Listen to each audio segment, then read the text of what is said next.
Before I begin today's show, I would just like to congratulate the Writers Guild of America for securing an excellent new contract. Now that the writer's strike is over, I'd like to welcome my imaginary team of imaginary writers back to my imaginary writer's room. To be honest, without my writers, I felt as flat and uninspired as Stephen Colbert with his writers. So I'd also like to congratulate Stephen on having his 19 real writers back so they can come up with such wild and original ideas as comparing Donald Trump to Hitler and herpes. Because if that's not comedy, then comedy is comedy, which is just confusing. But it's great to have my imaginary writers back, so let me introduce them. There's Lola Vavoom, the shapely and ambitious creative who writes all my female sword-fighting scenes. Between such bouts of steely realism, she enjoys wiggling her way to the snack table in her spandex leggings to fetch me a cup of coffee so she can linger behind me while I drink it, giving me a gentle shoulder massage and explaining once again that what my wife doesn't know won't hurt her, which isn't strictly true since my wife doesn't know how to use the chairlift and keeps falling downstairs.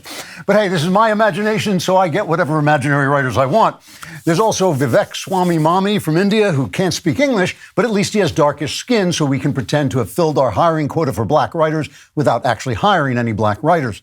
Thus, we strike a blow against the dreadful systemic American racism revealed by the fact that George Floyd died of a fentanyl overdose while resisting arrest, which was a terrible act of racist police brutality, because this is all imaginary. And finally, there's Joe Stern, the neurotic little Jewish guy who completely rewrites all our episodes so no one finds out our women and minority hires have no talent.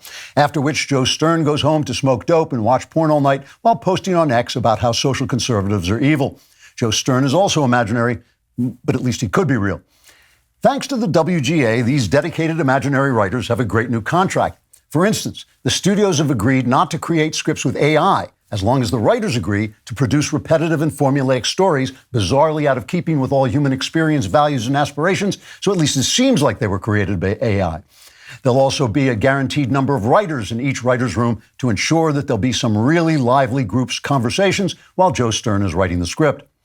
And every writer who creates a streaming series with a large audience will receive a substantial bonus with which he can hire a lawyer to get Stephen Avery out of prison so he can rape and kill again.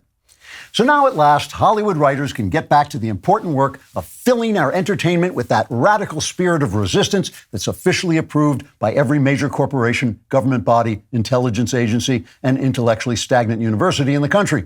Once again, you'll be able to set your children down in front of a television screen and trust that when you come back from smoking reefer in your bedroom, they'll be suicidally confused about their sexuality. Once again, you'll be able to go to the movies and see black actors so talented they can almost make you believe they're oppressed. And once again, you'll be able to watch tough, muscular, wasp-faced heroes conquer the monsters of distant galaxies while weirdly voicing the opinions of Joe Stern, who'll be busy at home smoking dope, watching porn, and posting on X. Yes, all across Los Angeles, real writers are taking off their pajamas and putting on their clean pajamas in order to get back to work, creating an imaginary world in which the values and ideas that have destroyed America save America. While here in Nashville, imaginary writers will be creating a real world in which the values and ideas that made America great make America great again. Wait, make America great again. That's good. Guys, write that down. For more unbelievable Klavan-y magnificence, like and subscribe. And please subscribe to The Andrew Klavan Show wherever you get your podcasts.